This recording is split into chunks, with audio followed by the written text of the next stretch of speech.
everybody. Welcome in. It is a Tuesday. That means only one thing. It's time now for True Crime Tuesday. And we're going to do things a little differently today. The way we're going to do it is there's no interview segment today. We're actually going to do Rip from the Headlines. And so with that, we need a co-hostess. We bring in one of the best in the biz. Ladies and gentlemen, let's say hello to Miss Mallie Fox. Hi, Mallie. How you doing? Hello. I'm great. How are you? Very good. Very good. You told me something alarming when we were talking before the show. Your town... Is this funny or not? No, it's very funny. Your town is already celebrating Christmas? Yeah. Yep. Yeah, we had our tree lighting ceremony Friday night, and then we had the Christmas parade on Saturday. What happened to Thanksgiving? That's a crime in itself. Did they steal Thanksgiving? Yeah, I don't know. Christmas came early for my town. We got to do it while it's still warm. No.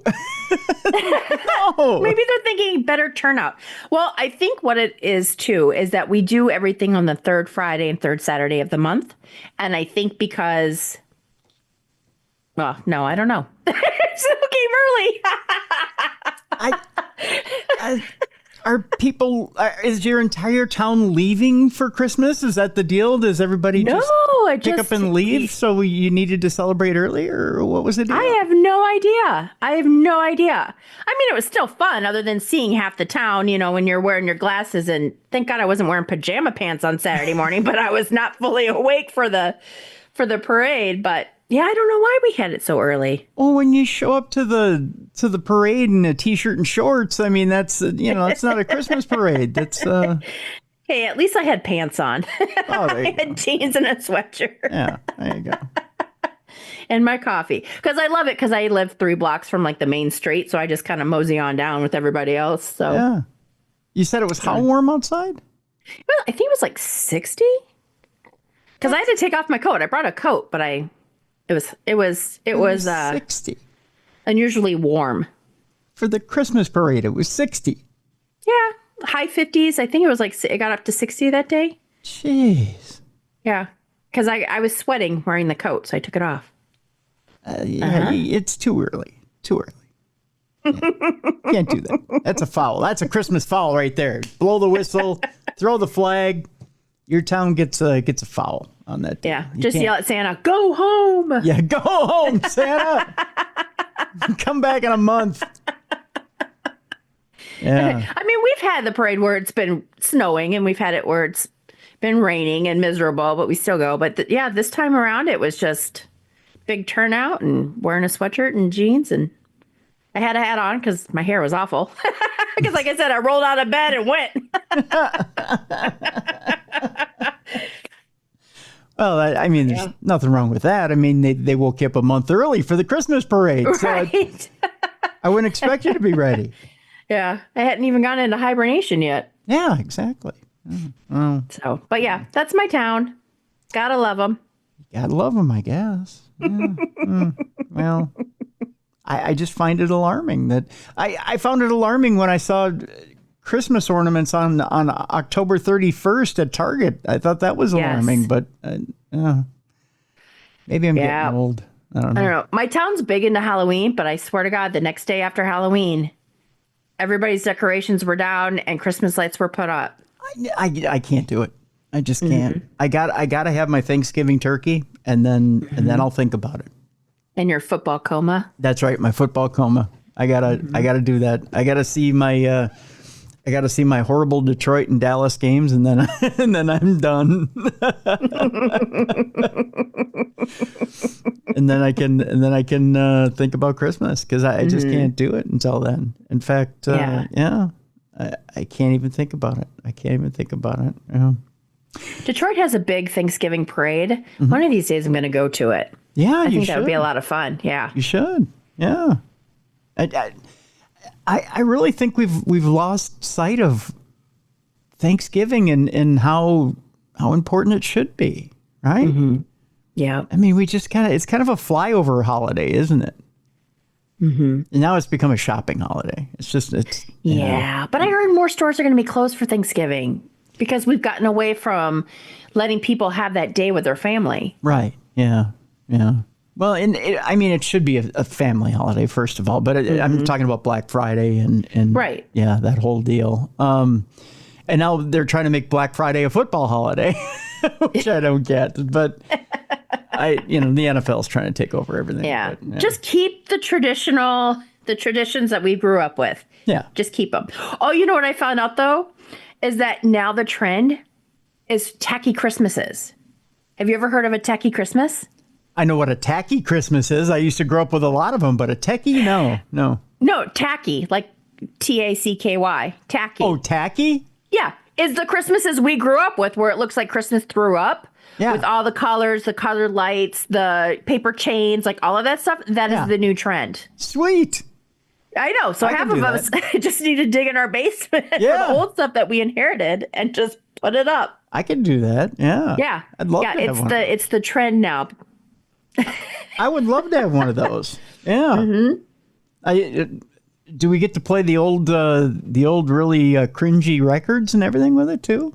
Oh, I love those records though. Yeah, the cringy Christmas records, with the crooners and everything. Yep.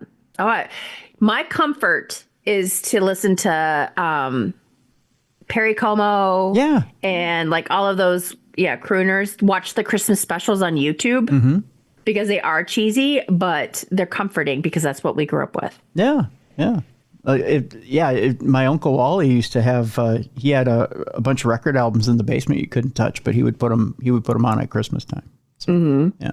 Yeah, like even like the Donnie and Marie Osmond special, and all those guys. Love them. Yeah.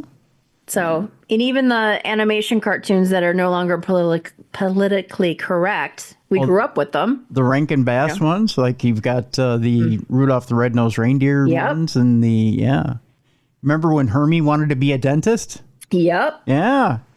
Need to bring that stuff back. Now you call somebody Hermie and they want to take a swing at you.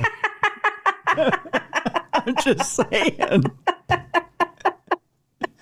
I actually I should bring it on camera next week. I have a Hermie pop figure. I have Hermie the dentist.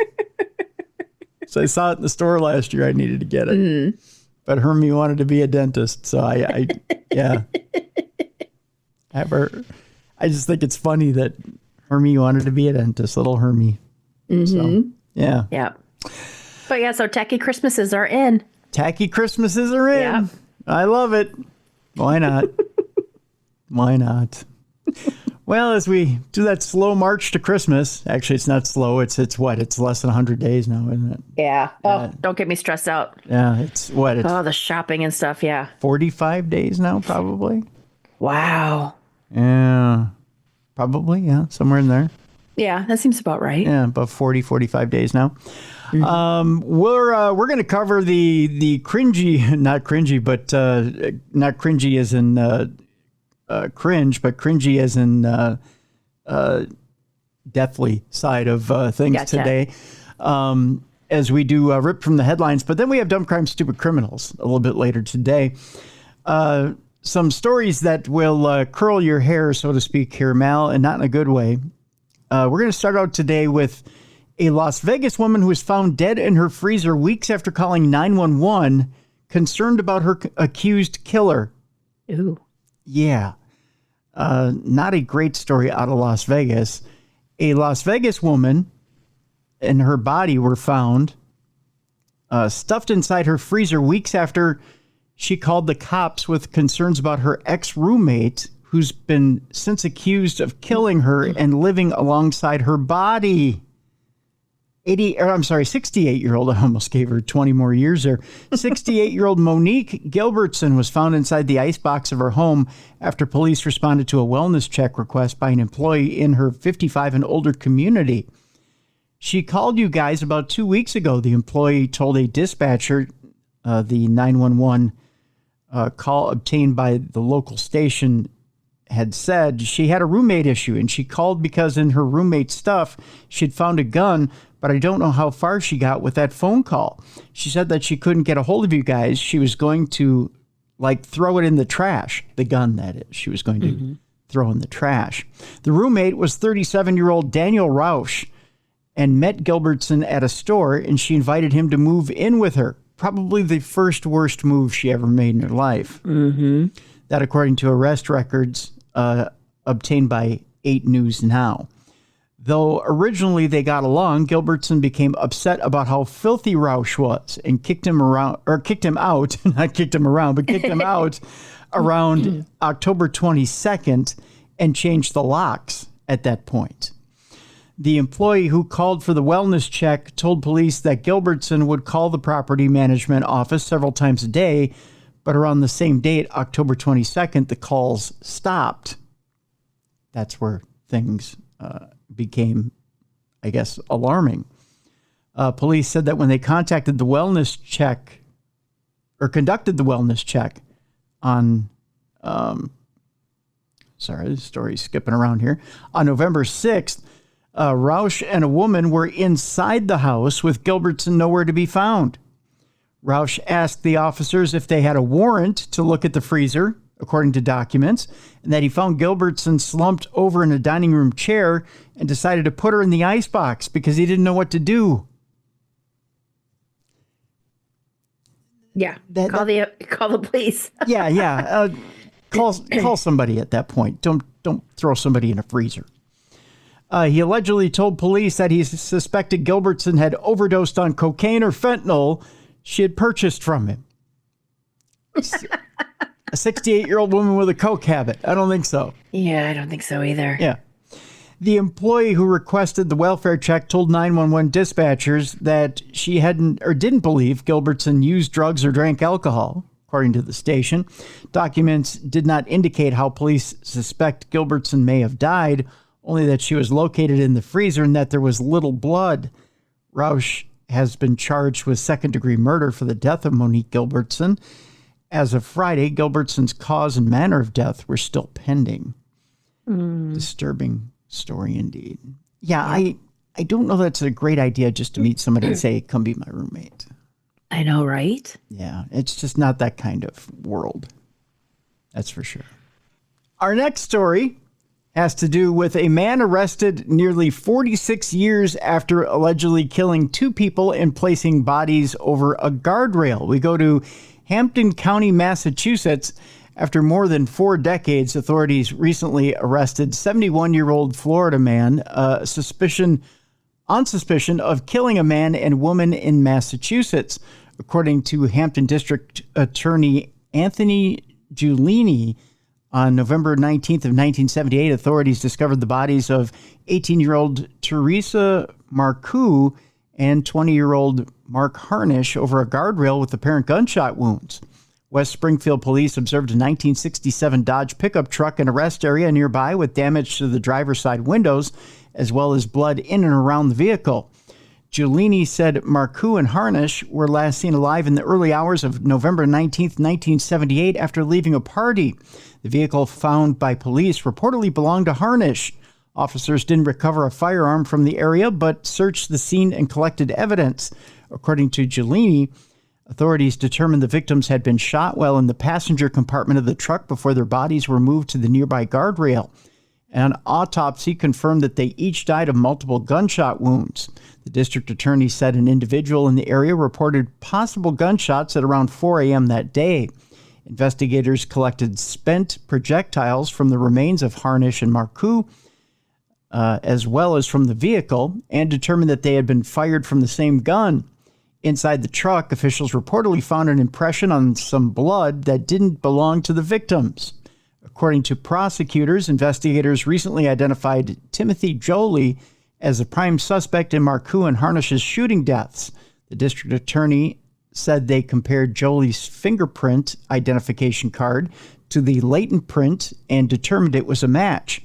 Jolie reportedly purchased a gun approximately a month before allegedly killing the victims. Prosecutors noted he was licensed to own that weapon. Police arrested Jolie at his home in Clearwater, Florida on October 30th. He appeared in court on November 5th and will be extradited back to Massachusetts to face 2 counts of murder. According to the district attorney, both Marcoux and Harnish had attended East Longmeadow High School. Marcoux reportedly worked as a clerk at a local hardware store, and Harnish worked at a car repair shop. Giulini said tragically their young lives were cut far too short by a horrendous act of violence. Kind of a sad story there indeed. Our next story, we go to Jefferson Parish, Louisiana, where a 60-year-old woman recently pleaded guilty to killing her live-in boyfriend, who disappeared 2 years before his remains were found in a well. Wow. Yeah. The Jefferson Parish District Attorney's Office announced November 13th that a judge sentenced Patricia Tito to life in prison without the possibility of parole for second-degree murder in connection with the death of her boyfriend, 57-year-old Lester Rome. A jury indicted her in December of 2023. According to prosecutors, Rome, who owned a lounge on Grand Isle, was last seen on January 9th of 1984. The Jefferson Parish Sheriff's Office said his family members reported him missing to the Grand Isle Police Department. Tito was reportedly a teenager at the time and ran the lounge while Rome was missing. The district attorney's office said Tito continued to live in the victim's residence and drive his vehicle. Rome's brother later evicted Tito. According to prosecutors, Tito told other people she drove Rome to the airport for a trip, and she was the last person to see him. Tito allegedly said to another individual that Rome gave her the lounge and left the state afterwards.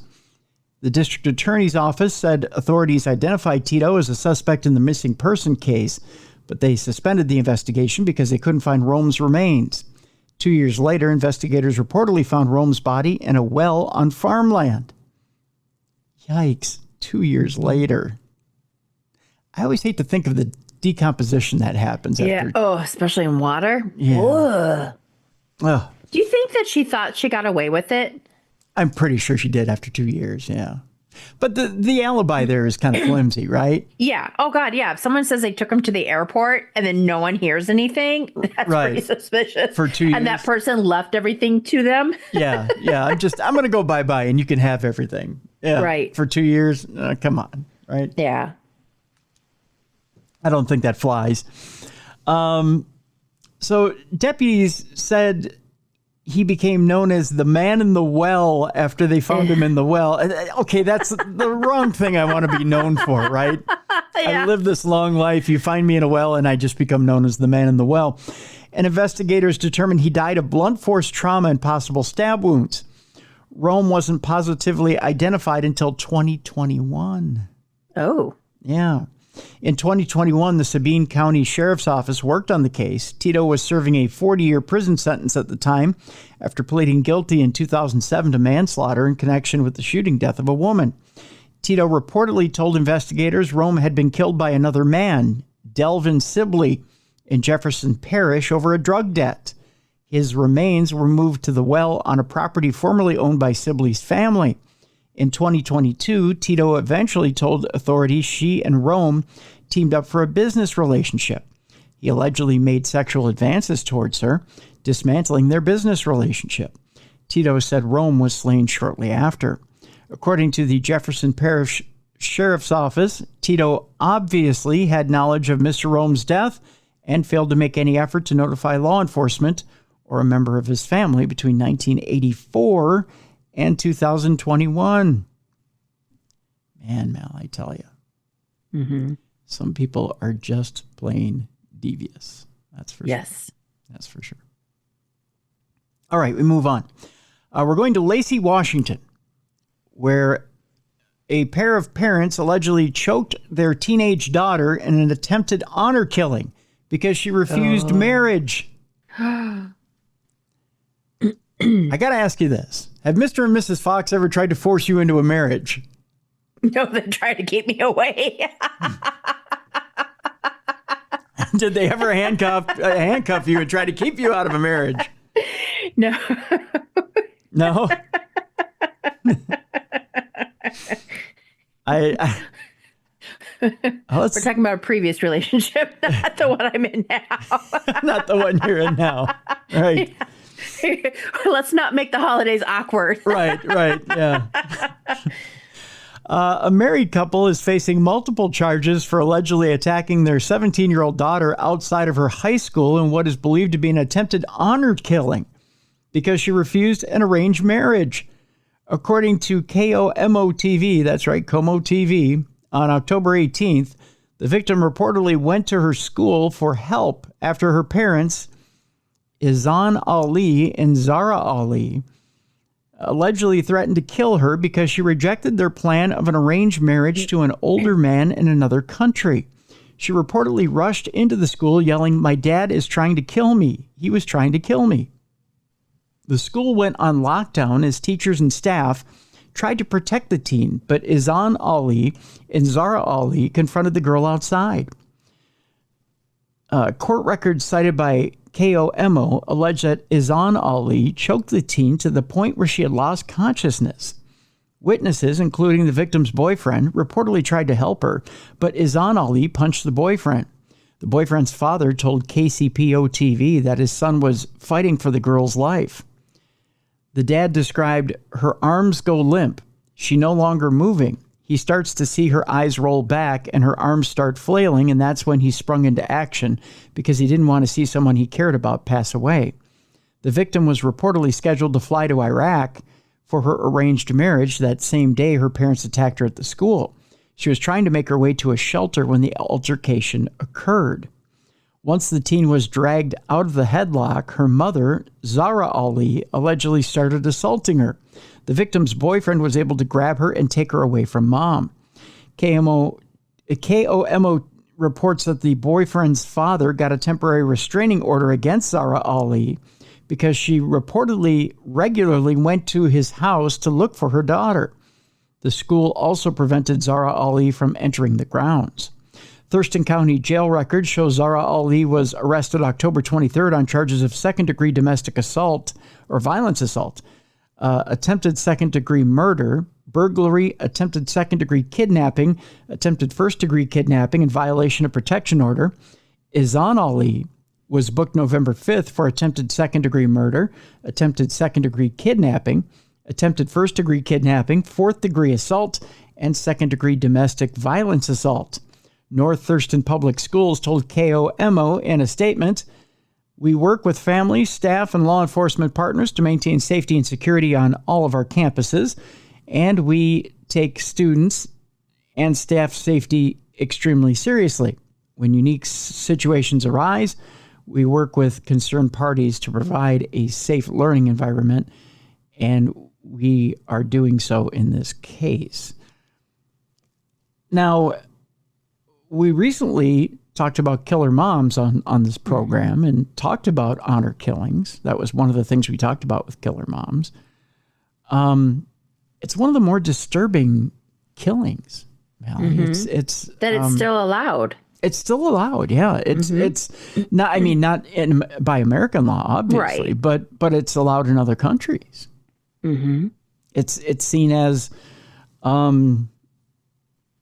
as justified because when you get into an arranged marriage, obviously it's something it's a contract that's entered into by 2 or 4 consenting adults, and children are seen as nothing more than bargaining chips, really. Yep. Yeah. But especially that this man was much older than her. I mean, she's in high school and they're talking about arranged marriage with a much older guy. That's just gross.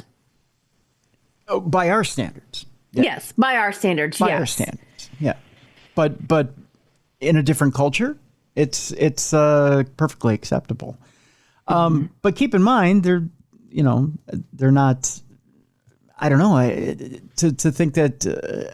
I mean, I don't know what I can't speak on what citizenship is going on here. If they're dual citizens, and if the arrangement was made where she was to go back. I don't know. I don't know what to say.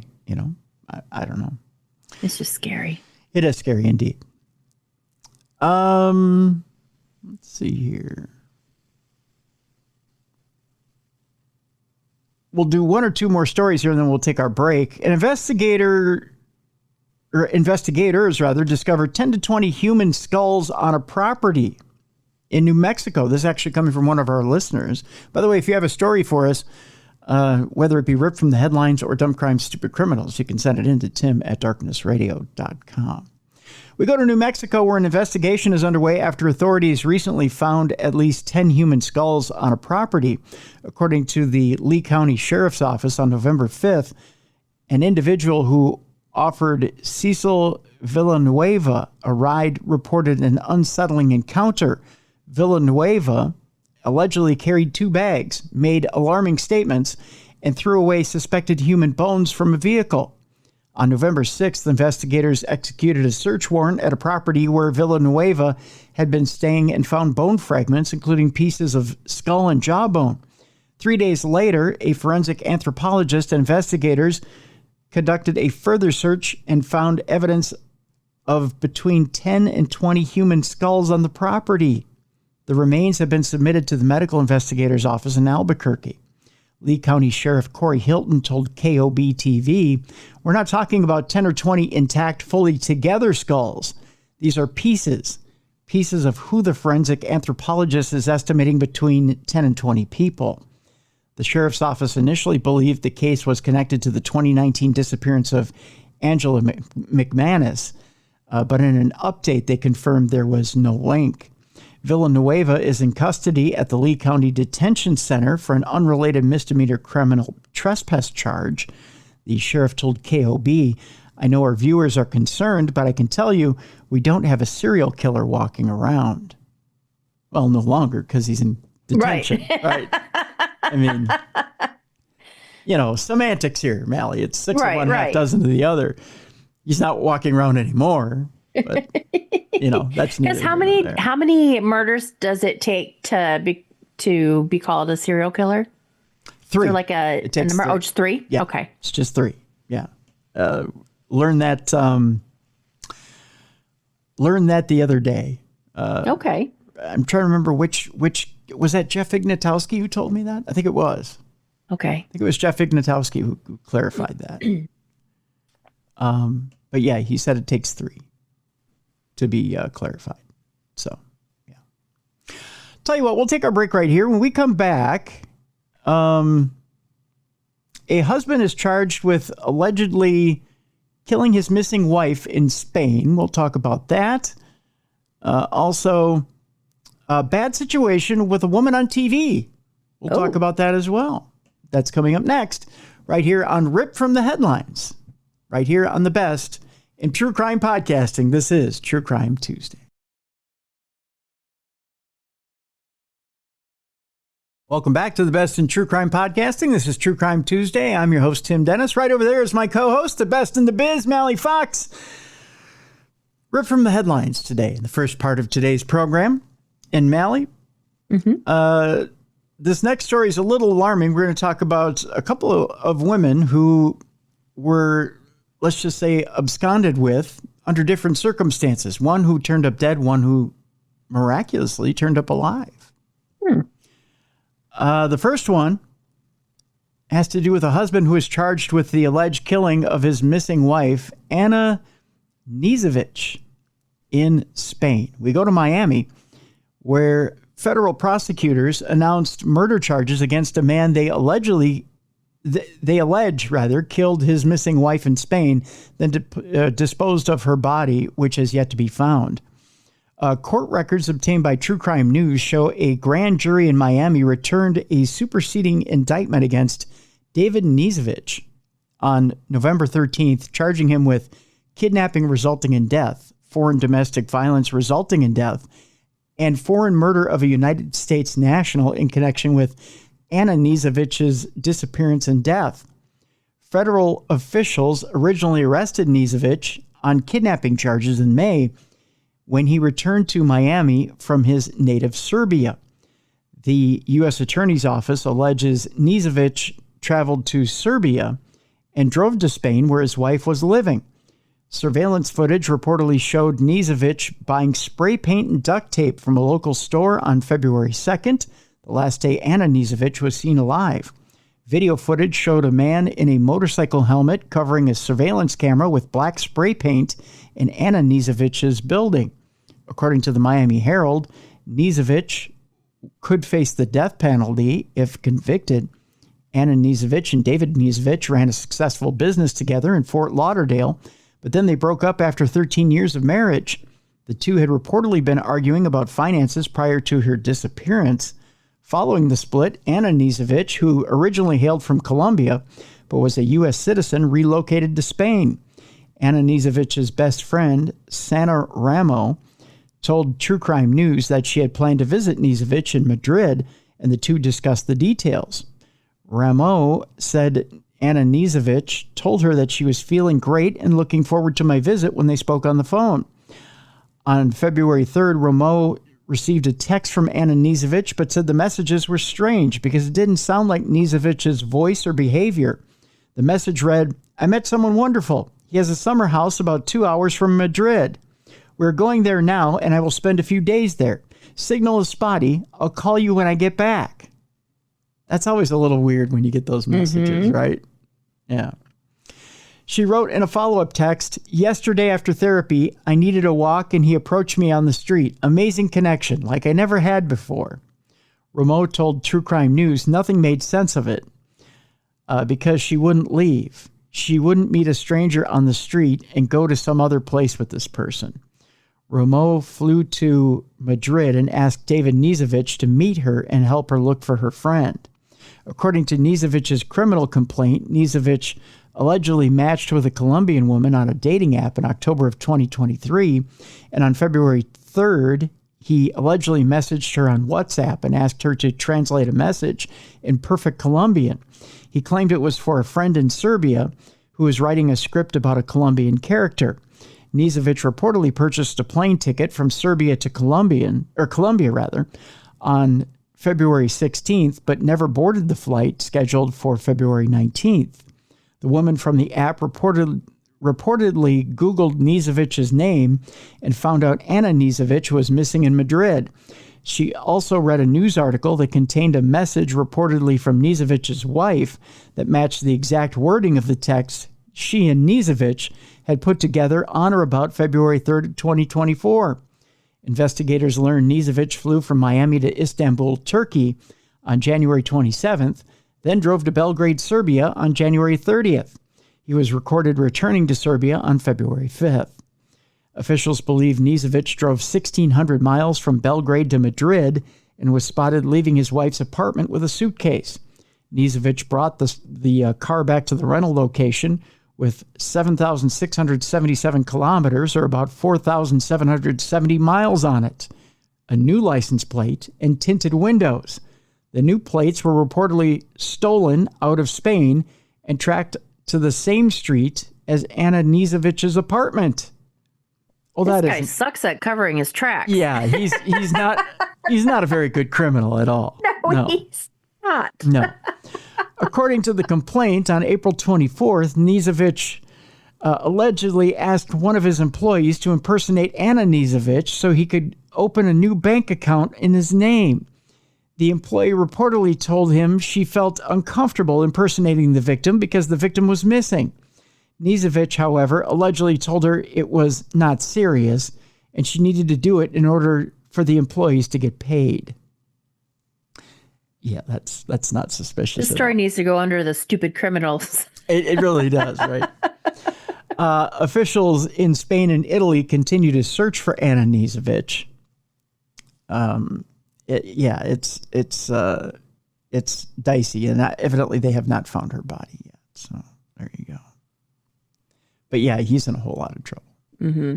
And plus, I watch enough crime shows to learn what not to do, but I would never commit a murder in a different country because I know that our judicial system is a little bit nicer than other countries. Right. Well, and then you talk about, you've got interstate, you've got RICO laws, but when you've got international law involved, it gets really hairy and sketchy then.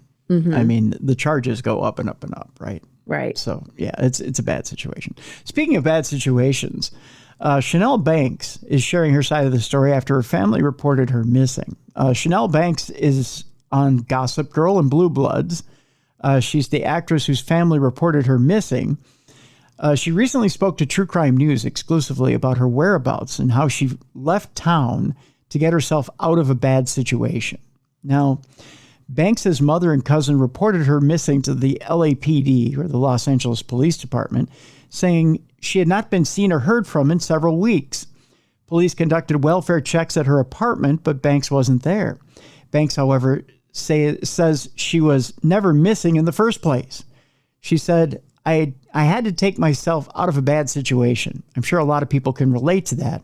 What transpired from that is what you are seeing in the media now, specifically from the people I've gotten away from.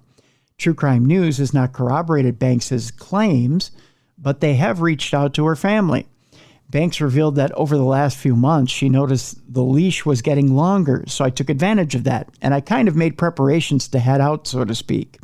She believes that her decision to get out of town really bamboozled her mother and made her really upset. She said she made attempts in the past to leave, but her mother always halted those plans.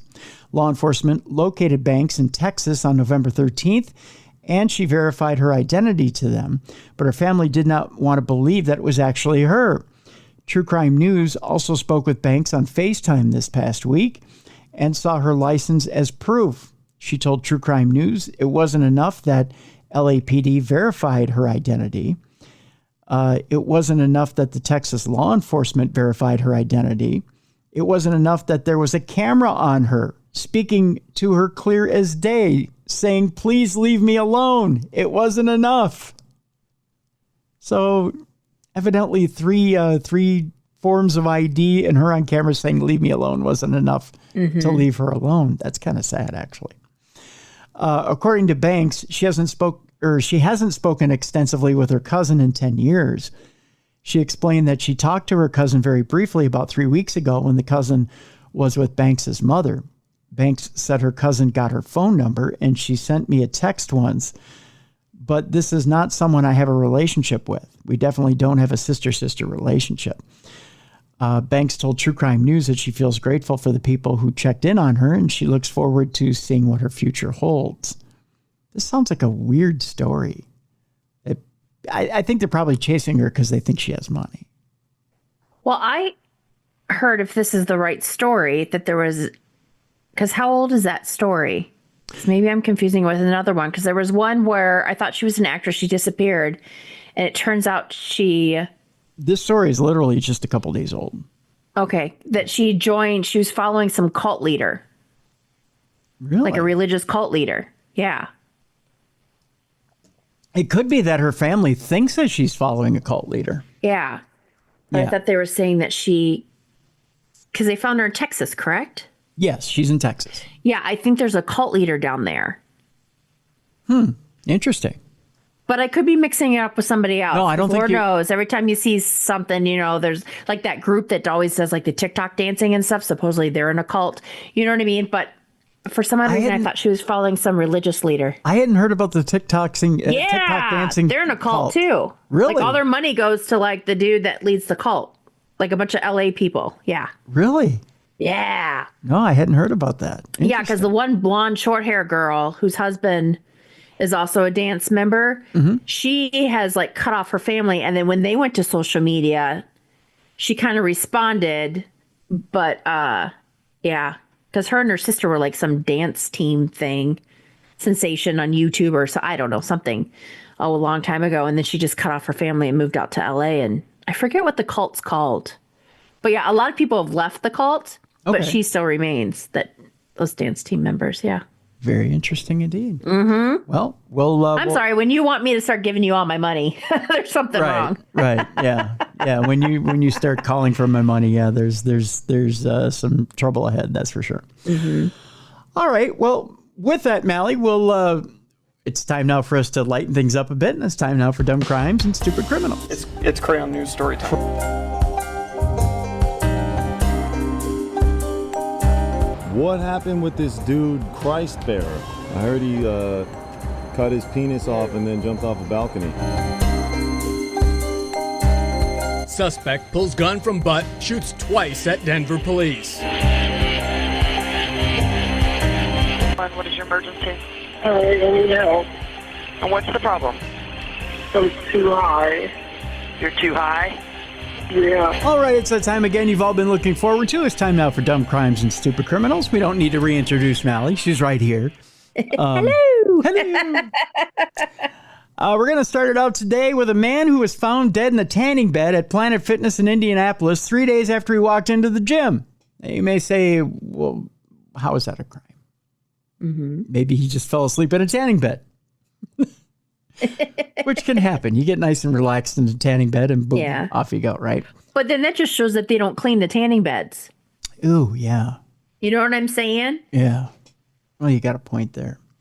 An investigation is underway to determine what led to the death of a man whose body was found inside a tanning bed 3 days after he entered a Planet Fitness in Indianapolis. Just after 8:30 a.m. on Monday, the Indianapolis Metropolitan Police Department received a report of a body found at Planet Fitness. The Marion County Coroner's Office identified the man as 39-year-old Derek E. Sink, as in the thing you wash your dishes in. According to a police record obtained by 13 News, Sink's family last contact with him was on Friday, and they reported him missing on Sunday. Evidently, he wasn't that important to the family. Maybe they just don't keep in touch, or they give him some space. That could be. I like that. They give him space. Two you days. Don't have that, overbearing mother that constantly is in contact with you. That's true. Police could only confirm to Fox News Digital that they were investigating a death at the gym and that they would not elaborate on the details of the investigation. A woman who was at Planet Fitness on Monday morning told 13 News that she and other members noticed a foul smell in the building that got worse near the tanning rooms. The woman also questioned how something like this could happen. The tanning bed has a door, I believe, but still, why are we not concerned that the tanning bed has been closed for 3 days potentially? Elizabeth Len asked. It's a good question. Sink's family told 13 News that he struggled with drugs and a needle was reportedly found in the room with him. Oh, God, that would be a horrible way to go. Yeah. While his aunt told the news station he was wearing an ankle monitor that helped investigators determine he never left the gym. I thought you couldn't go to a gym with an ankle monitor. I thought that was only allowed for work. Yeah, you're not supposed to. Oh. Yeah. Planet Fitness released a statement to Fox News Digital confirming the death and shared their condolences. We were deeply saddened by the passing of one of our members, and the franchise owner is working with local authorities in their investigation. At Planet Fitness, we have robust operational brand protocols in place, as the safety and well-being of our members is our top priority. We are working closely with our franchisee to ensure that they are upholding those brand protocols. McCall Goslin, who is the Chief Corporate Affairs Officer at Planet Fitness, said in a statement. Sink's family also told 13 News that they hope to see stricter policies on cleaning and an end-of-day checklist from the staff to prevent this from happening to another family. Yeah. I thought they had those. You would hope. Remind me not to join Planet Fitness or do the tanning bed. Right, yeah. Ew. You would hope that they clean those suckers every day, but... Well, people don't even clean the machines that they work out on. Yeah.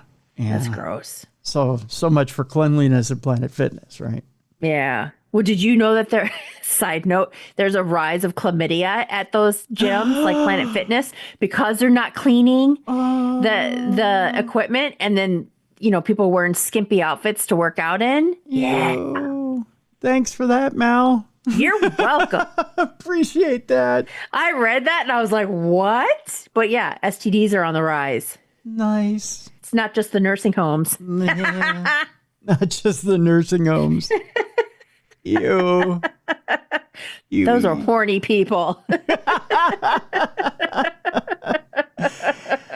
All right. Yep. Maybe we should have saved that for not safe for work time, huh? Now I get the creepy crawlies. Yeah. Fun. A wild video shows a man swipe a delivery truck with a female employee still inside. The female employee says, "I jumped off." We go to Milwaukee for this one. That's a wild area to begin with. Oh, I'm sorry. This is in Oregon. It's in Milwaukee, Oregon. I don't know. A man was arrested after police said he stole a delivery truck on Friday in Oregon while an employee was still inside the truck's cargo area. Just after 4:30 a.m. on November 15th, Milwaukee police were called to a report of a work cargo truck that had just been stolen from the warehouse parking lot. The business, Elephant's Delicatessen, reported a delivery truck was running and being loaded by employees for the day when a man jumped into the truck. Security footage shows the suspect getting into the truck cab and driving away, while an employee who was still inside was forced to jump from the back of the moving truck as it sped away. The truck started moving even faster, and that's when I started to hold on to whatever I could hold on to. Esmeralda, the employee working, I'm sorry, I don't mean to laugh. I'll tell you why in a second. Esmeralda, the employee working in the truck, told KGW8 he slowed down for a bit before hitting the railroad tracks, and so I jumped off. The reason I'm laughing is because my mom used to tell me that an imaginary person named Esmeralda Kronkenheimer was behind everything when I was a kid. Oh. So I'm just imagining that an imaginary person named Esmeralda Kronkenheimer had to jump off the back of this moving sandwich truck. I know. I would think you'd pick a better truck. Do it at Amazon or something where there's more right. Well, hey, non-perishable items. You got a whole bunch of sandwiches to sell now, right? Apparently. And you're going to get rich. Police said, fortunately, she only sustained minor injuries. Poor Esmeralda Kronkenheimer. Witnesses told officers at the scene that the truck was equipped with a GPS tracking device. However, following a check of the area, officers were not able to locate the truck. Well, it's got a big Elephant's Delicatessen sign on the side of it. How could you not find it? I'm sure there's not a lot of them. Right. I'm sure. Yeah, right. Right, Mal? There's not a ton of these trucks out there.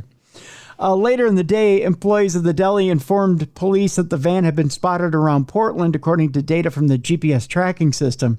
With the assistance of the Beaverton Police Department, the truck was located and the suspected thief, 29-year-old Forrest Lee Gallante of Aberdeen, Washington, was still inside.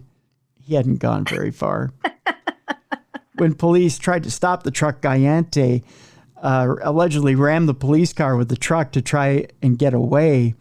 However, the truck was stopped by heavy traffic, and so Gallante allegedly abandoned the truck and ran away on foot through business parking lots and neighborhood yards. This guy is fun. Officers were able to track him down with the help of a police canine and arrest him. Oh, that's a hard way to go down. Yeah. Yeah, by police canine. Gallante was booked into the Washington County Jail and charged with unauthorized use of a vehicle, reckless endangering, attempting to elude, hit and run, and unlawful possession of methamphetamine. Oh, well, there's your answer right there. I was going to say, why did he do it? But yeah, probably hungry from all the meth, right? Yeah. He also faces charges of kidnapping, criminal mischief, theft, and fraudulent use of a credit card, according to the Milwaukee Police Department. Dang, he's got a ton of charges. Yeah, he does. Well, you know, meth makes you ambitious. Yep. Do stupid things. That's right. Find out. We're heading to Florida, Mallie. This is a little bit of a different crime. You know, there was, we've had hurricanes down in Florida, which sometimes hurricanes lead to, let's just say, creative crimes. Okay. So this Florida fraudster, who's all of 44 years old, used Botox as an excuse to explain her age after fraudulently applying for hurricane aid. Oh. Yeah. I don't know if you've ever thought about this one before, but it's a way in. Botox is a little expensive. It is, yeah. A 44-year-old Florida woman allegedly used her mother's identity to apply for hurricane aid, telling city employees that she looked younger because of Botox.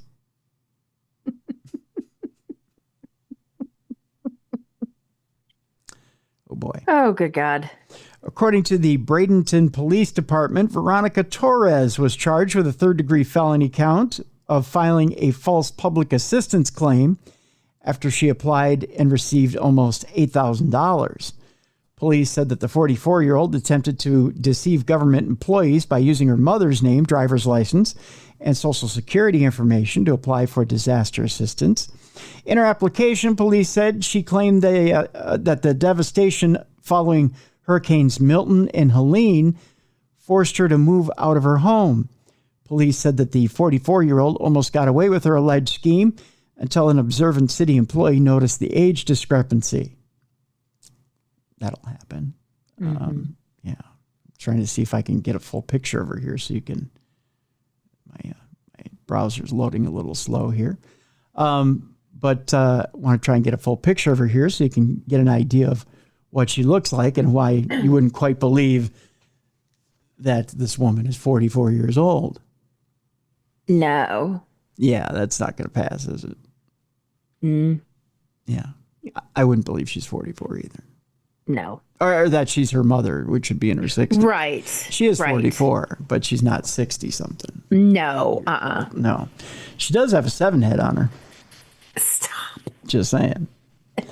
I could believe there's a whole lot of Botox that fits in that forehead, but authorities said that when Torres arrived to pick up her $7,967 check on Thursday, November 14th, the city employee took notice. Police said that the 44-year-old tried to unsuccessfully convince the employee that she had undergone Botox treatments that provided transformational results. Man. That's a huge forehead. I hope karma hits her. Well, something hit her right in that 7 head. Yeah. I mean, it's huge. Stop. You can't miss that target, Mallie. It's about this big. She needs bangs. Yeah, right? She needs bangs that are about 9 inches long. Stop. That's a big forehead. I'm just saying. Torres was requested to come back the next day where she was questioned by Bradenton detectives. She was arrested following questioning and was released after posting $2,500 bond, according to jail records. So there you go. She's got a huge forehead. Like Frankenstein says, you know what? I got a small forehead compared to you. I'm just saying that she got a small forehead. I mean, yeah, you got a huge forehead. I got a huge forehead. I'm just saying. She's got a bigger forehead than I got, and I got forehead. I'm just saying. Anywho, we're going to stay in Florida for this next story. I have to thank our listeners, by the way, for this story. If you have a story for us, by the way, for Dumb Crime, Stupid Criminals, send it in to tim@darknessradio.com. A Florida mom tricked a teenager who was texting her 13-year-old daughter to meet at a Popeyes. He was then shot by police. This is one way of getting rid of a suitor for your daughter. I'm just thinking, yeah. An 18-year-old was shot by police in Florida following a sting operation orchestrated by the mother of a 13-year-old he was allegedly sending inappropriate text messages to. Wonder if he got shot in the unit. Ooh. That's one way of saying stay away from my daughter, isn't it? Yeah. Yeah. Carrie Banks arranged to meet the child at a Popeyes fast food restaurant in Jacksonville. Love that shooting at Popeyes. Just saying. That's bad, I know. On November 11th, where he was confronted by the mother who had learned of the relationship the night before, according to authorities. According to Jacksonville Sheriff's Office Chief of Investigations, Alan Parker, Banks was not that smart and had been unaware that he had been conversing with the mother while arranging the meet.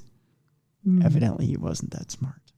Upon arrival, Banks brandished a gun that was concealed in his underwear and told the woman, "When you hear the shots tonight, you know what's up," Parker told reporters.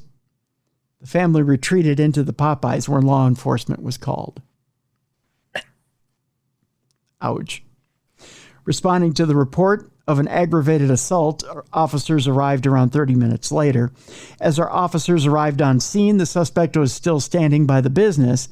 He had plenty of time to leave, Parker said. Banks was reportedly given multiple verbal commands to turn around and show his hands, but ran around the corner of the restaurant.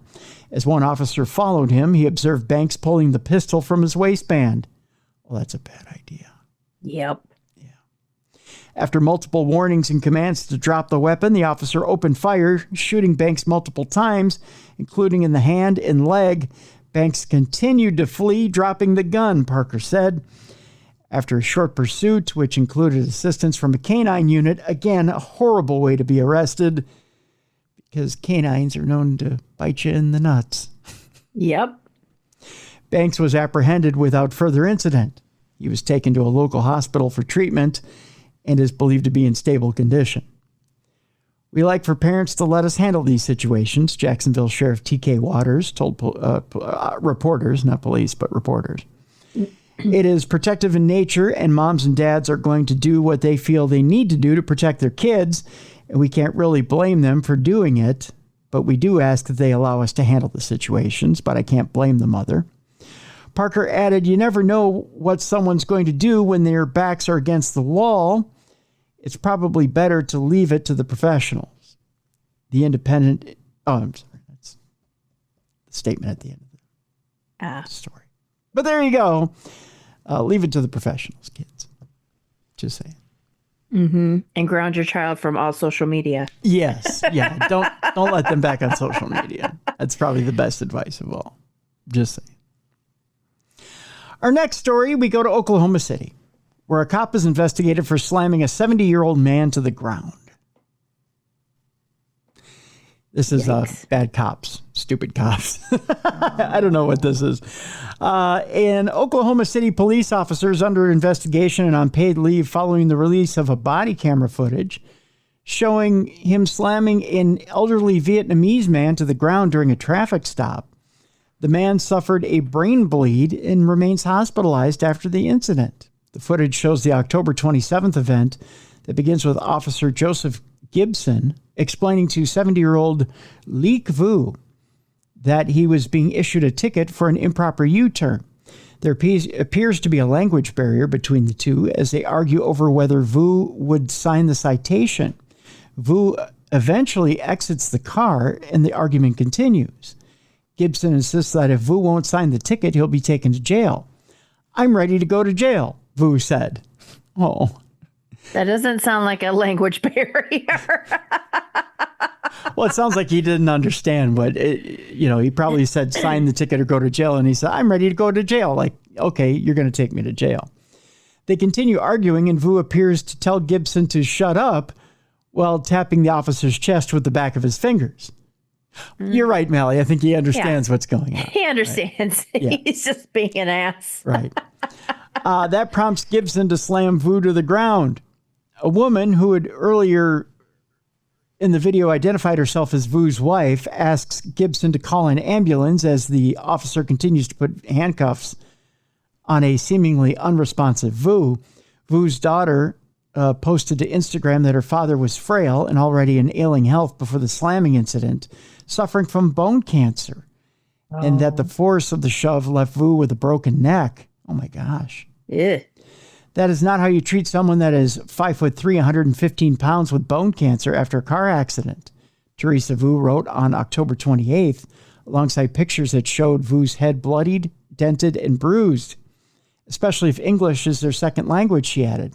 I will never forget this, especially if my dad cannot recover and passes away. In an update earlier this month, the daughter shared that Vu was still in the hospital and was on a feeding tube and suffering from memory loss. He's conscious now. He can speak and recognize people. Sometimes he gets frustrated because he can't remember why he's there or how he got there, which is understandable. He can't swallow anything properly because of his neck fracture, she wrote on November 6th. He still has a little bit of bleeding and blood left over from his brain bleed, she added, that his surgery is scheduled for later this week. The Oklahoma City Police Department said in a statement that an internal investigation into the incident began immediately and that Gibson, a 6-year veteran of the force, would be on paid leave until the investigation was completed. Speaking to Oklahoma City's News 9 on Wednesday, Police Chief Ron Basie said there was no timeline on when the investigation would be completed, but that officers were working quickly to reach a conclusion in the matter. I think anyone can acknowledge that the video is disturbing, and we can understand that the community has concerns. As chief of police, my job is to ensure a fair and thorough investigation to provide due process for all involved parties, Basie said, dismissing concerns that it could be unfair to have officers investigating one of their own colleagues. it's going to be forwarded to and reviewed by a prosecuting authority, which is completely independent from the police department, and they will make an assessment on that on their own, he went on to say. So there you go. Mm-hmm. I tell you what, I'll post this video so you can take a look at it and judge for yourself whether Vu is out of line or the police officer was out of line one way or another. So there you go. This one gets the distinction of being the most emailed story of the week, Mallie. Okay. Both for Rip from the Headlines, Dumb Crime, Stupid Criminals, and even for supernatural news. I don't know why people thought this was a supernatural story, but we'll give it its due. Okay. This one is called Operation Bear Claw. A person in a bear costume allegedly attacked vehicles for insurance payouts. I think because I like to lighten things up on not safe for work stories. Right. With an animal story. Mm-hmm. So I think people think this is an animal story, which it's really not, but it is what it is. We go to Los Angeles County in California, where authorities recently arrested 4 individuals on suspicion of lying about a bear damaging their vehicles in an insurance fraud scheme. According to the California Department of Insurance on January 28th, 26-year-old Ruben Tamrazian, that's how you pronounce it, 39-year-old Ararat Chiricahua, it helps to read this ahead of time, doesn't it? Chiricahunian and 32-year-old Va Marakadian. This is long names. And 39-year-old Alfia Zuckerman, I got that one, claimed that a bear entered their 2010 Rolls-Royce Ghost, nice vehicle, by the way, in Lake Arrowhead, causing damage to the inside of their vehicle. They provided video footage of the incident to their insurance company, who suspected fraud and reported it to the California Department of Insurance. The Department of Insurance looked into the video and determined that the bear was actually a person in a bear costume. They posted a compilation of the footage in their release. Detectives learned the suspects made 2 insurance claims with 2 different insurance companies for the same date and location for a 2015 Mercedes G63 AMG and a 2022 Mercedes E350. In those claims, they also allegedly used a bear costume to fake the vehicle attacks and gave the insurance companies video footage to prove their case. Now that's stupid. Yep. According to the Department of Insurance, a California Department of Fish and Wildlife biologist reviewed the footage and also determined that the bear was actually a person in a costume. Detectives executed a search warrant and located the bear costume in the suspect's residence. Boy, they are not smart. You didn't even get rid of the bear costume. No, that's evidence. And to do it more than once. Hello. Tamrazian, Chiricahunian, Marazadian, or however you pronounce that name, and Zuckerman, all from the Los Angeles County area, face charges of insurance fraud and conspiracy. In total, the Department of Insurance says the insurance companies were defrauded of more than $141,000. Ooh, Lordy. As a result of the suspect's crimes. You can't make that stuff up. You can't. Which one of these 4 knuckleheads said a bear costume? And thought that was a good idea. Yeah, but then one came up with the idea, but 3 agreed. That's the problem. I want to know who was wearing the bear costume. Yeah. Right? Or if they took turns. Oh, my goodness gracious. I really want to know who decided I'm going to wear the costume next. I want to be the guy to tear up and what kind of damage are we doing to the car? Yeah. And does the bear hold it like a box cutter and cut up how do you do it? Right. Right? How do you create because if a bear's going to claw up the car, well, how do you create the claw action? Right? Yeah. There's so much that goes into this, I guess. I don't know. Another story from another listener. Turns out Guy Fieri And Sammy Hagar's trucks carrying $1 million of tequila hijacked in a double heist after crossing the border. Another dumb crime by more stupid criminals. Guy Fieri and Sammy Hagar's tequila business took a major hit after two of their freight trucks carrying $1 million in products were stolen. The celebrity chef, who's 56 years old, and former Van Halen singer, who's 77, are the co-owners of the tequila brand Santos Spirits. A representative for Hagar told Fox News Digital that the trucks were hijacked over the weekend of November 9th in Laredo, Texas.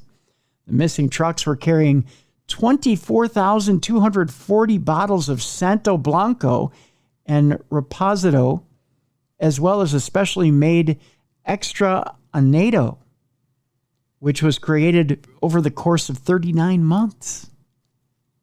Wow. Yeah. Hagar's rep said it appears that it was an organized crime effort where the trucks were illegally double brokered to different carriers who transferred the product to their trucks after they crossed over the border from Mexico to Texas. For a growing company like Santo, it's really a shame for something like this to happen in the middle of our strongest year to date and right before the holidays, Hagar said in a statement to Fox News Digital.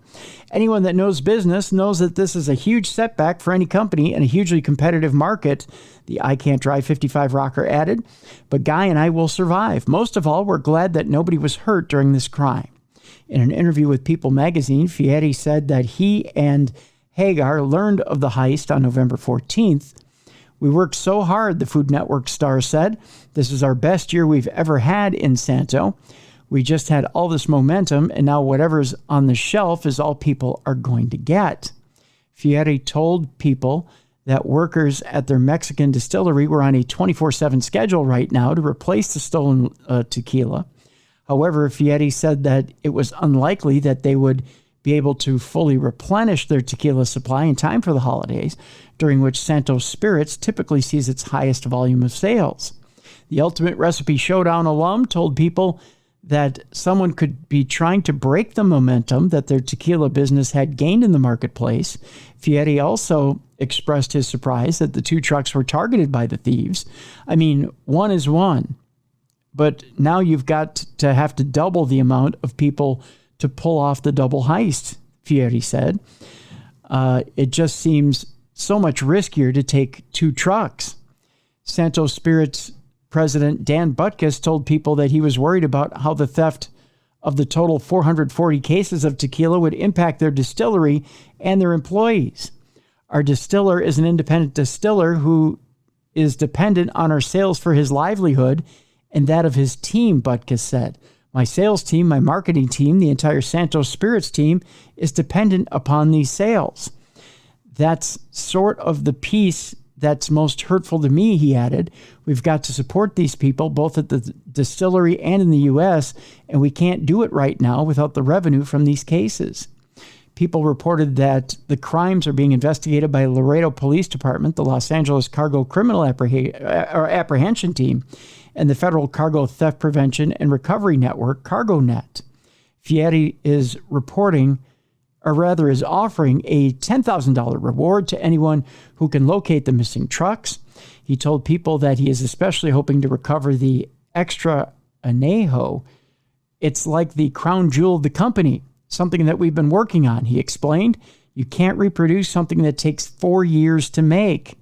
It's like a movie. I never in a million years thought this was coming down the pike like this, Fieri said of the heist, but it's real.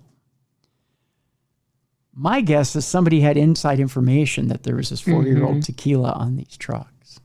Yep, I think so too. Yeah, and they were trying to heist it and maybe try to repackage it under their own bottle. That's my guess. Kind of interesting stuff.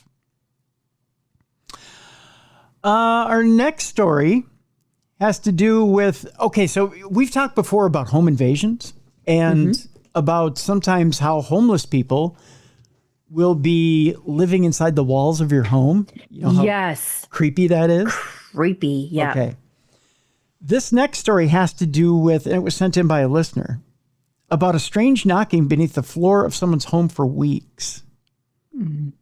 only to discover it's a little something more than what this woman thought it was.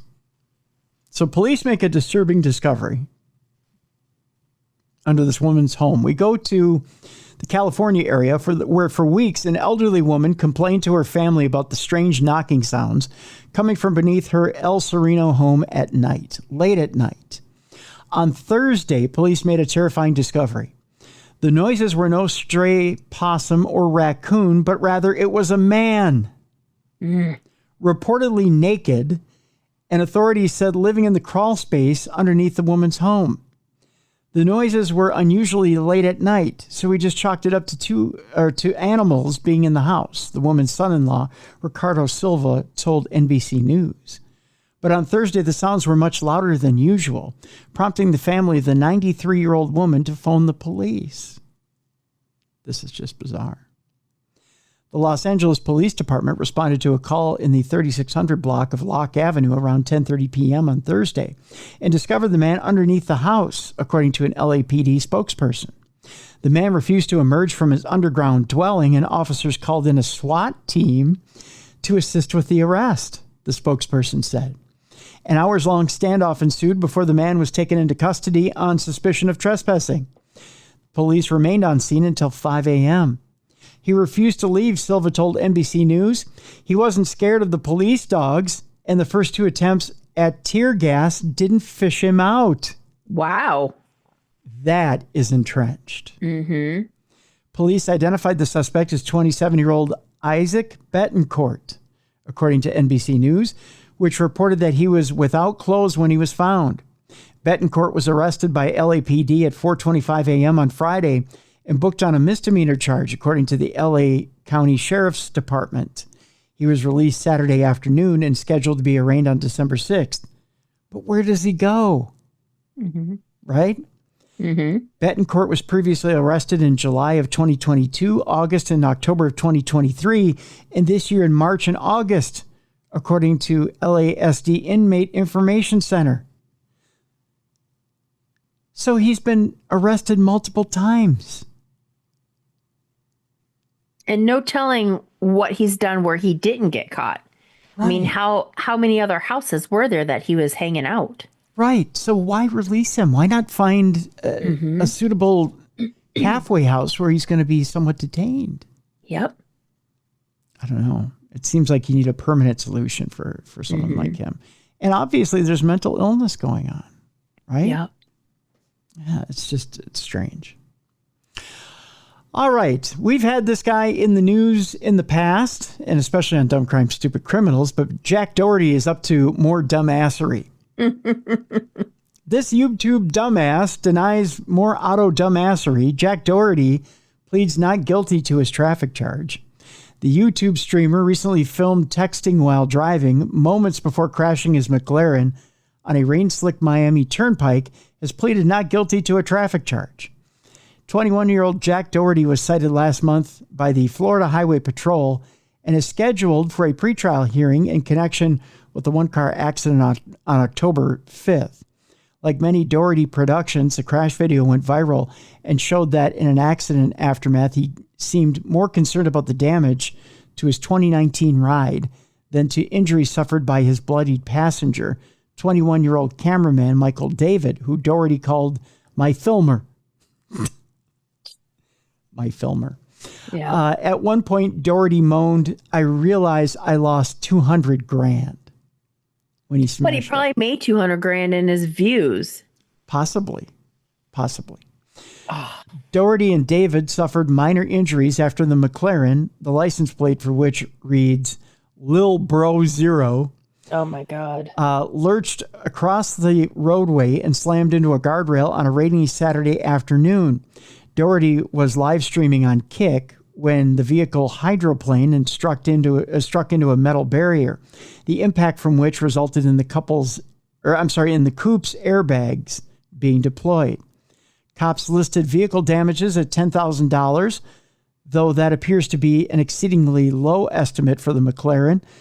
Not missing the opportunity to create more content, Doherty and his associates filmed video at the hospital where David was being stitched up and later handed over $10,000 in cash to the bystander who helped pull Doherty from the crumpled McLaren. Team Doherty also recorded FHP trooper Luis Forteza arriving at Doherty's Broward County home to serve him with a traffic citation for driving while using a phone. Doherty was cited after investigators reviewed video footage showing the driver operating a wireless handheld device while driving.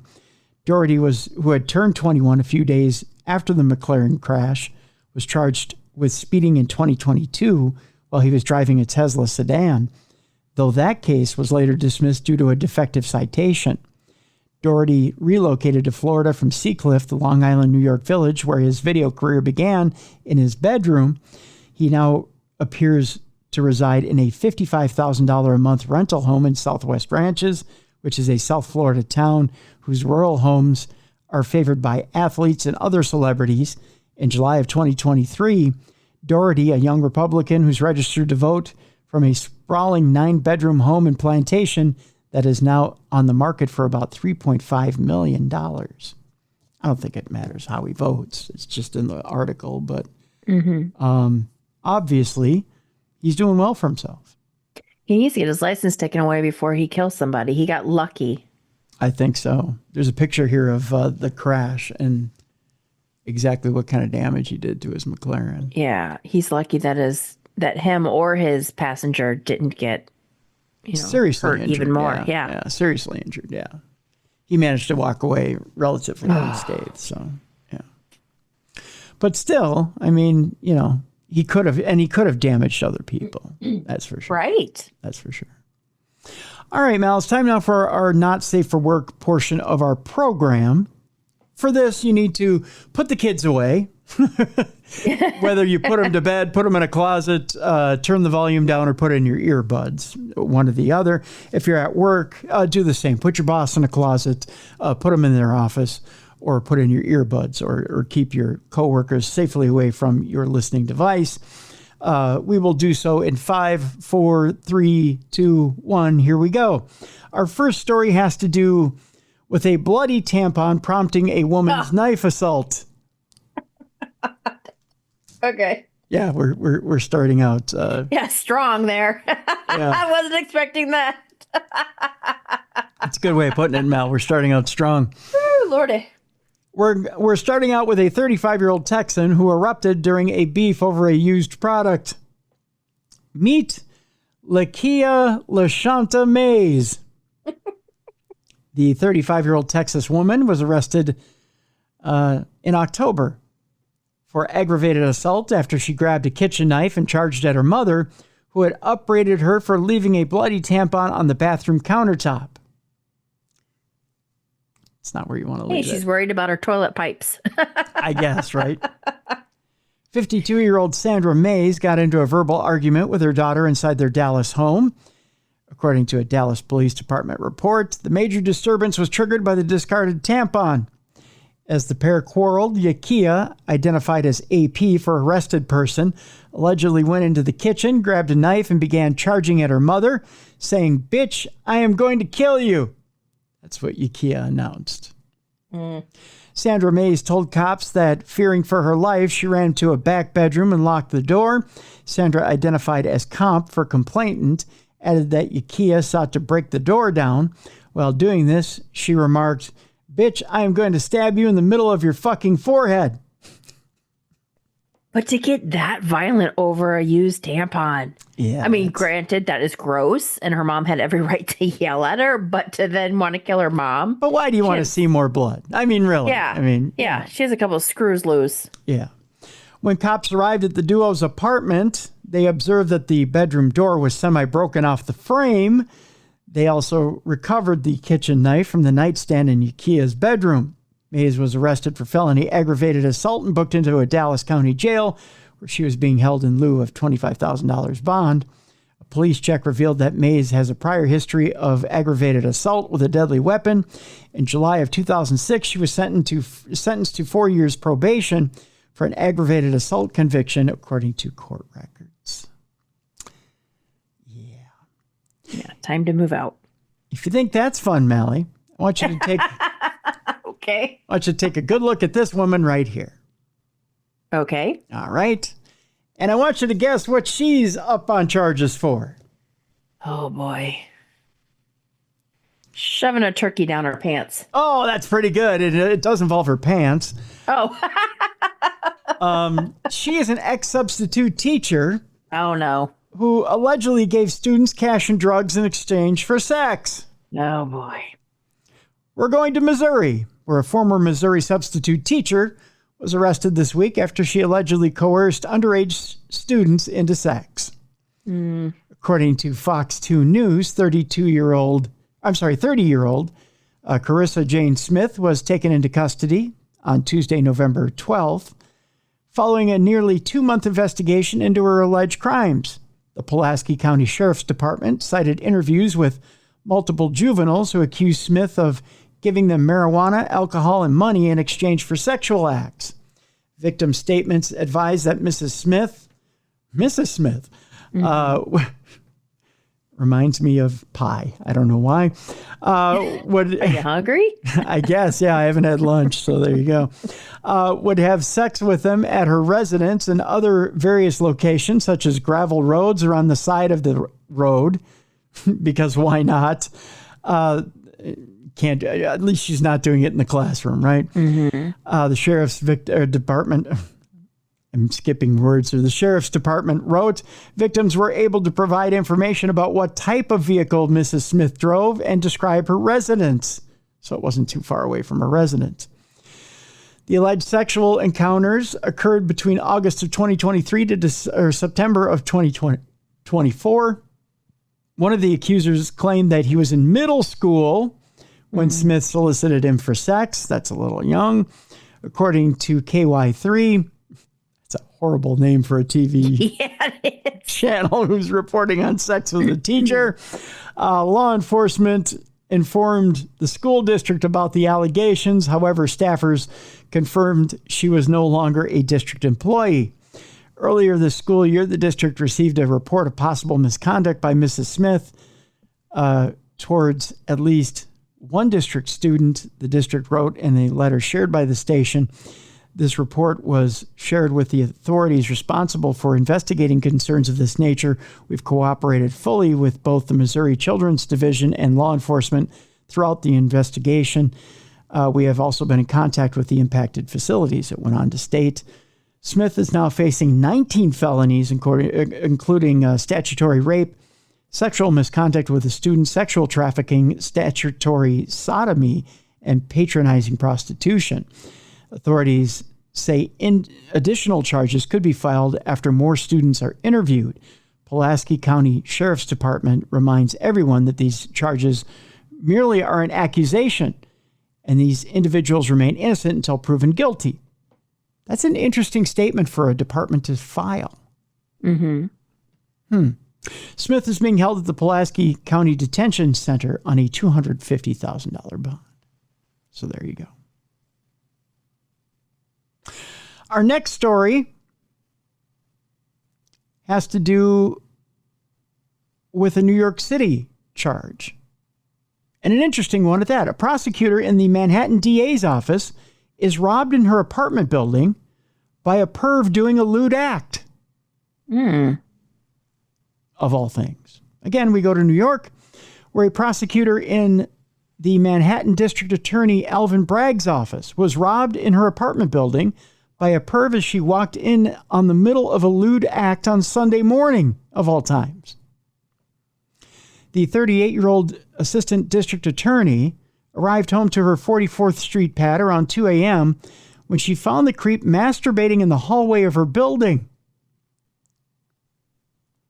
Well, good Sunday morning to you, too. Yeah. The frightened lawyer dropped her phone and the sicko snagged it before fleeing the scene. So he stole the phone. Still shaken, the victim called 911 with, well, I don't know how snagging the... Right. The victim called 911 with cops tracing her stolen phone to 45th Street and 8th Avenue, according to sources. The intersection is the site of the Row New York City Hotel, a ritzy establishment once known as the Milford Plaza. and a favorite for tourists before the city converted it to a migrant shelter in 2022. Huh. City Hall has scrambled to find space for the thousands of migrants who have flooded the 5 boroughs after crossing the U.S. border with Mexico seeking asylum for over more than 2 years.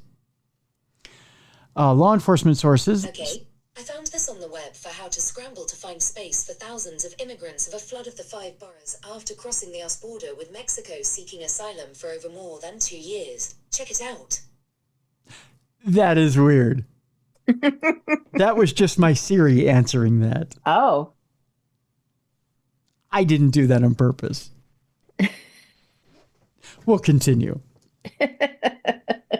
Sometimes Siri has a mind of her own. Mm-hmm. Where was I in the story? Okay, that was alarming. Turns out the government is listening to everything we're doing, right? Telling you. Yeah.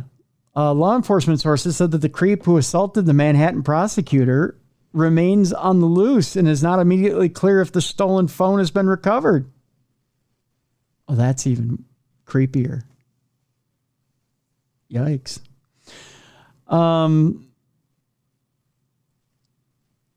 It is not known if the robber is a resident of the converted hotel. The Manhattan DA's office did not immediately respond to a request for comment. What's even creepier is SIRA answered the story. Mm-hmm. And you never even mentioned right, her the name. You know what I mean? Her name. Yeah, she just jumped in. Mm-hmm. Today's a weird day, Mel. I tell you that. That's for sure. Do you get the feeling like the government's watching us? Oh, yeah. Yeah. Just bizarre stuff. Especially when you look up stuff and then the next thing you know, it's in your feed everywhere, like ads for certain things, or even if you talk about it, it shows up in your feed. You're like, what the hell? Yeah. Yeah. That's bizarre. Bizarre stuff. Mm-hmm. This one falls under dumb cops, stupid criminals. That's what I meant to say. It could be dumb crops too. I have no idea. Missouri officers are accused of pulling over women and searching their phones for nude pictures. Oh my gosh. Yeah. We go to St. Louis, where 2 Missouri police officers were indicted separately this past week and accused of similar crimes, pulling over women and searching their phones to find nude photos. The indictments of former Missouri State Highway Patrol officer David McKnight on Tuesday and former Florissant, Missouri officer Julian Alcala on Wednesday were unrelated, but the indictment spelled out similar allegations. Both men faced federal charges accusing them of depriving the rights of several women and destroying evidence.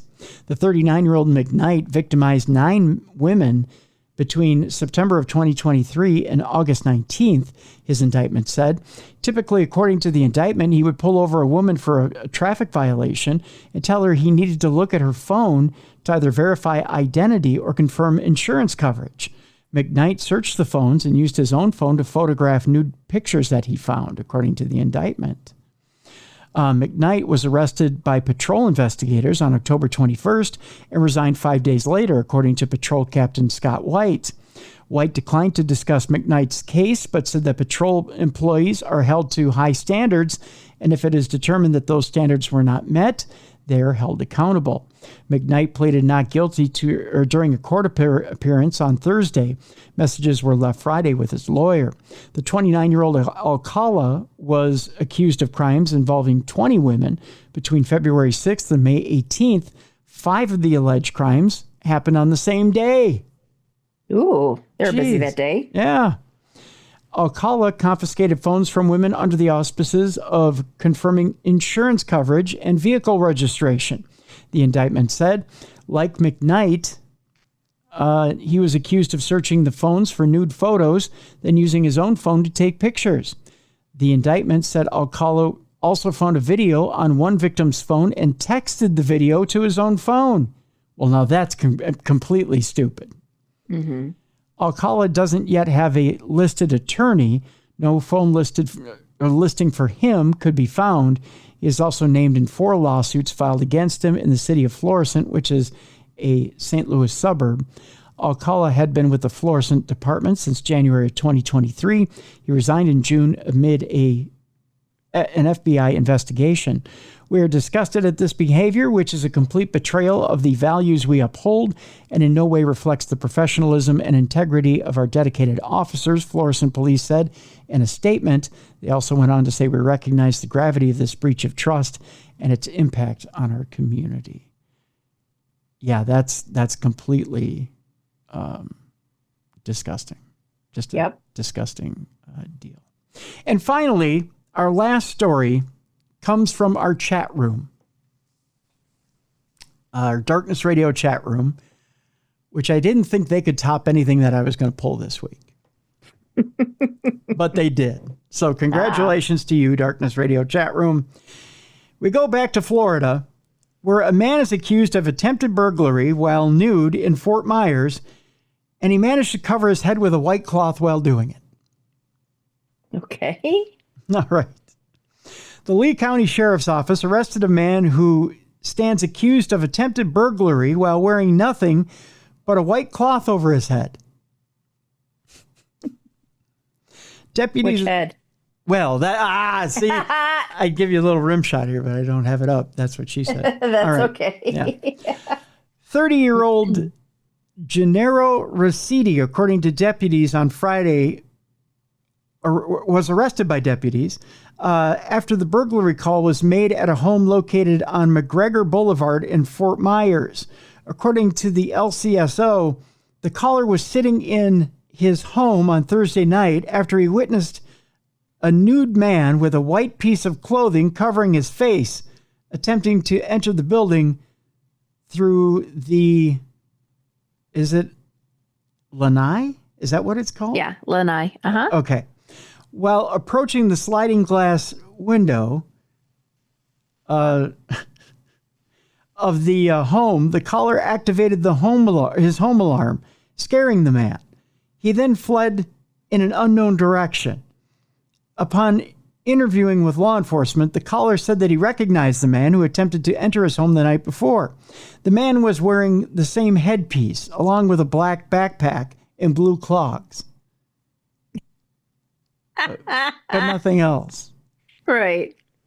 Deputies received additional calls regarding a similar incident to the male caller, with witnesses saying they had seen a nude man wearing nothing but a white cloth over his head, attempting to enter their homes. The witnesses then gave deputies footage from the Ring surveillance cameras, which showed the man entering the properties while attempting to conceal his face. Deputies then began searching for the alleged nude interloper, eventually locating him at the intersections of McGregor and San Carlos Boulevards, wearing a white t-shirt used to conceal his face, matching the footage seen by witnesses. Rossetti was then identified as the alleged suspect, who was arrested by deputies. He was then charged with loitering and prowling. Evidently not while nude. Mm-hmm. Yeah. Bizarre, bizarre, bizarre. That's how we end Dumb Crime, Stupid Criminals. Oh, man, there's just so many of them out there. It's just a shame. So, what, did he feel they weren't going to identify him by his nether regions? Or it was Can you imagine if they had to do a lineup? Everyone, white cloth on the head and blue clogs or whatever it was. Put this white cloth over your head and be naked. Do you recognize his dick by chance? I don't get it. Idiots. Right. So tomorrow on the big show, Jessica Freeberg joins us. We have Supernatural News. We'll also be telling you a little bit about this past weekend's Ghost Stories Inc. trip up to the Palmer House Hotel. So we'll be reviewing that trip and telling you a little bit about the highlights from that trip. Thursday on the big show, I'll just give you a little hint. We're let's see. I just give a hint on Tuesdays here. Mallie, as to what we're going to be doing. We're going to be talking about a little bit about Oh gosh, well, you know what? I can't give you a hint. I'll just tell you this. It's a very intriguing conversation. Okay. A little intriguing conversation about the hereafter. Mm-hmm. And we'll deal a little bit with the grief and loss. And that's about all I can tell you. I'll just tell you this much. It turned out to be a much more intriguing conversation than I thought it would be. Okay. And I learned a thing or two. Yeah. I'll give you a little bit more about it tomorrow. Okay. Yeah. And by the way, if you're watching on video, you may notice that my right eye looks very strange. It's kind of puffy and a little red, Yeah. a little swollen. Even your cheek's a little red. My cheek's a little red. Yeah. Mm-hmm. I'll let you in on a little behind the scenes stuff here. I was allergic to the starch on the pillow at the in the sheets at the Palmer house this weekend. So I didn't get in a fight. I actually had an allergic reaction to the sheet, so I may look a little funny on video this week. So there you go.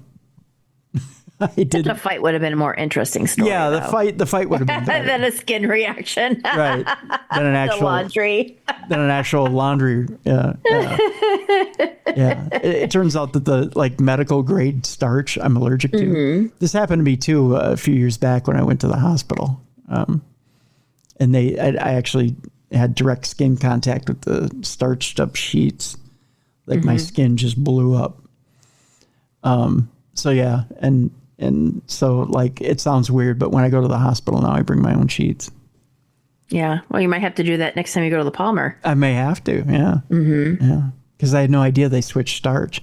The last time I was at the Palmer in May, they hadn't used the starch. Mm-hmm. So yeah, it's kind of alarming, but it is what it is. So, but yeah, it just this came on like a day and a half ago. But it got really bad. I mean, it's a cumulative effect. Well, it takes a while to get it out of your system. It does, yeah. So, and unfortunately, if you do Benadryl, that knocks you out. So right, and I have been doing Benadryl, so yeah, I've been a little tired and not quite myself. So, so if I stammer or stutter a little bit, you'll understand why. But it was worth it because you had a great time, from what you told me. Yeah, it was a wonderful trip. It was a really wonderful trip. I encourage everybody. Jessica's got, in fact, I'll include it in the link in the description of this program. Jessica's got another trip coming up here in January. And I encourage everybody to head out to the Palmer in January because this trip that we were just on this past weekend was wonderful. It was very fascinating. So, and she encourages creativity, whether you're writing a book or if you're an author, aspiring author, or if you're a painter or into any type of art or anything like that, photography or the arts or anything, she encourages creativity on these trips. So, or even if you're not, even if it's your first time sitting down in front of an easel or wanting to paint, I mean, they're exciting trips. So, it encourages creativity out of you. So. And I like that it's something different. Yeah, it's not exactly. your typical ghost hunting weekend. Yeah, exactly. It's something new and different. So I thought it was wonderful. It was a new spin on paranormal investigating. So, yeah. Or maybe you're channeling a spirit while you're being creative. Right. Exactly. And the whole thing behind bringing in creativity is it uses a different side of the brain and brings in. And using that side of the brain brings in creativity and brings in spirit. So I like it. I was fascinated. It was a good time. It was a good time. And believe it or not, it kept things jumping all weekend too. I mean, there was activity all over the place this weekend. So yeah, I was impressed. So what's going on in the world of Paranormal Girl? Just check it out, paranormalgirl.com for merchandise. Holidays are coming. That's right. Holidays are coming, so that's an opportunity to get stuff for your paranormal girl in your world. That's for sure. Yeah. As well, check out darknessradioshow.com and the store there. Like I said, tomorrow on the big show, Supernatural News, and we'll talk to Jessica about the trip this past weekend to the Palmer. And then we've got Susan Grow on the program on Thursday. So there you go. Awesome. So that'll do it. And we've got some great programs coming down the line for the rest of November. And coming up into December, we've got some great programs too. I'm really excited about the stuff coming up. You've had some great guests. I'm trying. And I like it. We've got some really good guests coming up here into December. So I'm really excited about the direction of the program. So yeah, good stuff. So all right, that's going to do it for today. For Mallie Fox, I'm Tim Dennis. Thank you so much for tuning in to True Crime Tuesday. We will see you again tomorrow for Supernatural News right here on the best in paranormal talk radio, darkness radio. Thank you for tuning in to True Crime Tuesday.